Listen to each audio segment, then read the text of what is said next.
గిట్లా చదివి సర్కార్ నౌకరి కొట్టాలని పోరగాళ్ళని గవర్నమెంట్ బడికి తోలిస్తా ఉంటాము.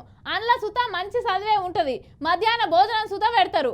కానీ గా మధ్యాహ్న భోజనంలో పురుగుల బువ్వ వచ్చినందుకే ఈ పిల్లలందరూ అస్వస్థతకు గురైర్రులా. ఒక్కరు కాదు ఇద్దరు కాదు ఏకంగా 100 మంది. ఇంతకు గీ ముచ్చట ఏడా అని అనుకుంటుర్రా, చూడురు మీరే.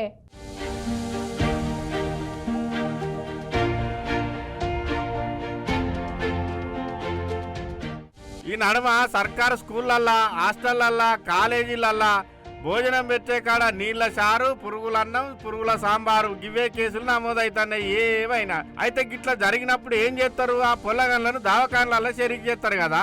అయితే గీ బడి పిల్లగన్లకు వాళ్ళ బల్లె పగటించి బువ్వ తిన్నందుకు ఫుడ్ పాయిజన్ అయ్యే వరకల్లా ఈ దవాఖానలో షరీక్ చేసిండ్రు.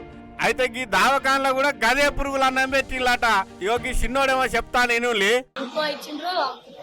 అప్పుడే తిన్నాం.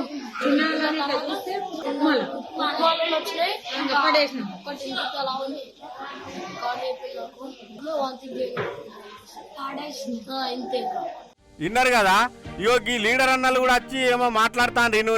పిల్లలకి ఈ ప్రభుత్వ హాస్పిటల్లో కూడా ఈ మళ్ళీ ఆడనే పాయిజన్ అయిపోయి ఇక్కడికి తీసుకొని వచ్చిండ్రు. మళ్ళీ ఈడ కూడా పురుగులు వస్తే ఎక్కడ పోవాలి? పిల్లలు ఎక్కడ పోవాలి? టిఫిన్ లో పురుగులు పెట్టారు, మళ్ళా ఆర్ఎంఓ గారు పోలీసులను పంపించి మమ్మల్ని కట్టడి చేయాలనా?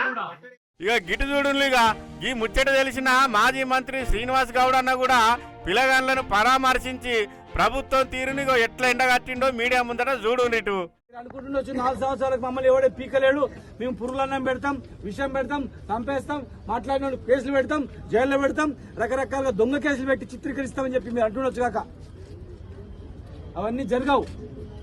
అలాంటి పరిస్థితి ప్రజల తిరుగుబాటు రాకముందే సరి చేసుకోవాలి.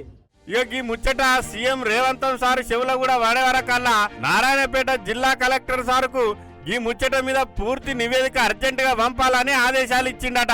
అటెన్క ఇక పురుగులన్నం పెట్టిన బాధ్యులు ఎవరైతున్నారో వాళ్ళ మీద చర్యలు తీసుకోవాలని, ఇటు దవాఖానలో కూడా పిల్లలకు మెరుగైన వైద్యం అందించాలని ఇక సీఎం సార్ సీరియస్ గానే చెప్పిండట.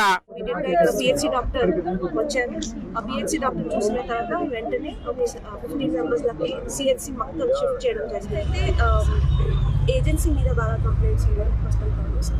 ఈ agency not only yesterday but గతంలో కూడా 2-3 టైమ్స్ ఇలా ఇన్సిడెంట్స్ జరిగినాయని లోకల్ అందరూ కూడా ఈ కంప్లైంట్ నాకు ఇచ్చారు, రిటర్న్ కూడా ఇస్తున్నారని చెప్పారు.